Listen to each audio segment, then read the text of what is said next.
Welcome back to Fujitsu Forum TV for the final time today and the final time for Fujitsu Forum 2018. What a day we've had. If you can spare me, I don't know, somewhere between 6 and 8 minutes, I'm going to walk you through today's interview. So if you've missed any of them, this will help you understand what videos you should go and take a look at. Everything is on Fujitsu Forum TV channels on Facebook, Twitter and YouTube. There's videos that you can be sharing with colleagues, sharing with friends. If there's parts of the keynotes which really chimed with you, you can go back and refer to them. It's all part and parcel of the proposition we've brought to you on Fujitsu Forum TV. We started this morning. 9 o'clock seems a long time ago, doesn't it? 9 o'clock this morning. We started with Helen Lamb and Tim White. They're from the global delivery team. They were helping us understand the importance of going through global digital transformation and not having downtime within your business. If you're about to look at a major migration, you're considering moving to the cloud, you want to understand the challenges of on-premise versus cloud, go and take a look at their video. Blockchain, that has been a key theme for today.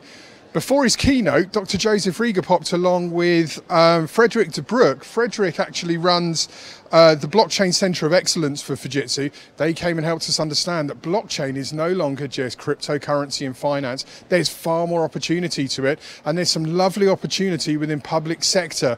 If you want to understand the wider ranging possibility of blockchain, you should check out that interview. Obviously, we brought the keynote as well later in the day. I'll come on to that in a moment. Public sector, this has been one of my favourite interviews from the past 2 days. In Britain, it's fair to say we have a bit of a challenge with our tax return. Estonians, they're doing it in 18 seconds. Digital transformation is thriving in Estonia. We were joined by Martin Kvyats, who's the advisor to the Estonian government. He was talking to us about invisible government.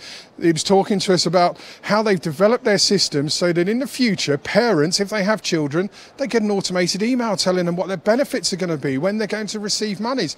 They get an automated email when their children are signed up for kindergarten. I'm not even scratching the surface with this interview. If you're worried about big brother data within government, go and check this video out, because they're using WhatsApp, they're using Messenger, and you know what? 1.3 million citizens in Estonia, none of them are complaining about it. They're all receiving benefit. Do go and check that video out. Ooh, where do we go next? Brent Schroeder, SUSE, he's the Chief Technical Officer. SUSE, of course, one of our Fujitsu partners. They're also one of the sponsors here on Fujitsu Forum TV. We were talking to Brent around co-creation and the importance of co-creation and innovation. It's been a real theme over the last 2.5 days, spanning from Media Day through day one yesterday and today.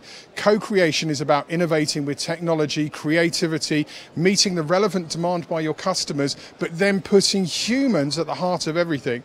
SUSE echoed those comments, well worth a view. Staying with partners, Citrix, the key sponsor on Fujitsu Forum TV. Brian James brought Phil Dervin from SAP along.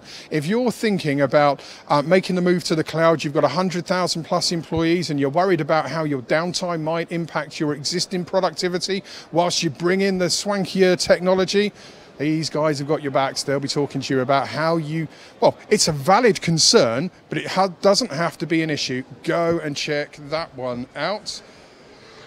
Automotive. Do you know, when I flew out to Munich, I had an idea for the interview in my head. We've done a lot of research. 1886 is when Carl Benz patented the automotive car. Henry Ford is widely attributed to bringing the mass market, taking it from an item that was luxury for the rich and famous and making it an everyday commodity for people to use. The car to date has been a hardware device. We're amidst an age where it's becoming a software device. The electric car, the autonomous vehicle, it is such a super secure and safe entity, a reliable entity, that the insurance industry is in danger of going under. In the car industry, wait till you hear this. Because they're going to be selling you such reliable cars, their future income is going to come from services providing into the car. Imagine watching Netflix and Amazon within your car. The licenses for the additional license required to push the feed, that's going to be some of their income. Within 12 years, If you're a driving purist, and I promise you, this isn't me being melodramatic, go and listen to the experts and their insight. If you love automotive and you love combustion engines, you've got 12 years to drive your car. They're going to be gone very soon. We are going to the electric vehicle. Government legislation's demanding it. The guys told me today, by 2030, the combustion engine will be gone, Hugo said. Go and check it out. Some explosive opinion. Dr. Joseph Rieger, I said about his keynote, blockchain. For too long, it's been a buzz and wrongly solely attributed just to cryptocurrency and finance. It has far more possibility. He spent about 45 minutes walking us through the importance of it, where it can be applied. Go and take a look at that. Dean Prolazzi was joined by Adam Steinberg. These guys flew in from Canada and America to do this interview. We were talking AI. There is a wonderful example happening in healthcare right now. If you want to be inspired by the opportunity within AI and understand how artificial intelligence can be applied correctly, do go and check out that interview. You will not be sorry. I'm sorry to say, the transport interview we couldn't bring to you. The customer meetings downstairs, they overran, and then we were out of production time to bring that to you. So apologies. Back to our partners, Citrix. And Ephraim Stringfellow flew in from America. He brought Masako Takagi with him. They were talking about the importance of security and human-centric enablement.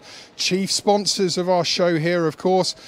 They also told us about the amazing work they're doing with Red Bull Racing. Now, if you think that you've got issues streaming data or lifting data and making refinements, imagine doing that on a 200 mile per hour Formula One car. Well, Red Bull Racing, they might not have been competitive at the start of the season. They've sure ended it competitive at the end of the season. They've been winning races of late. Be interesting to find out how much of that is down to the data that Citrix are lifting and providing back to the factory for refinement.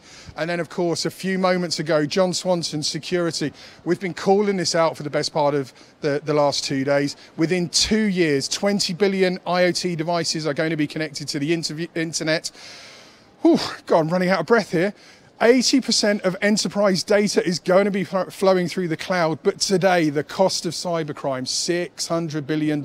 It's only going to go up. But good news, it's all not shock and awe. These stats are meant to focus you. If you're a CEO right now, these statistics are meant to make you look at the challenge and ask the right questions of your boardroom. We were lucky enough to have John walk us through the apparent issues that cyber presents. But the good news is it doesn't need to be a concern if you get the basics and your strategy right. Do go and check it out. If there's one interview today as a CEO you look at, please look at the security one. Don't become part of the statistics and don't let your organization add to the $600 billion losses that have already taken place. That's it. We're done. We're wrapped. Fujitsu Forum TV is done for 2018. I should thank Citrix again, our show partners. Without their help and assistance, it wouldn't be possible to bring you Fujitsu Forum TV. So a huge thank you. But also on behalf of everyone, a big thank you to the production team that have made this possible and getting these pictures out to you. It's been a privilege and an honor to host Fujitsu Forum TV. Until next time, thanks for watching.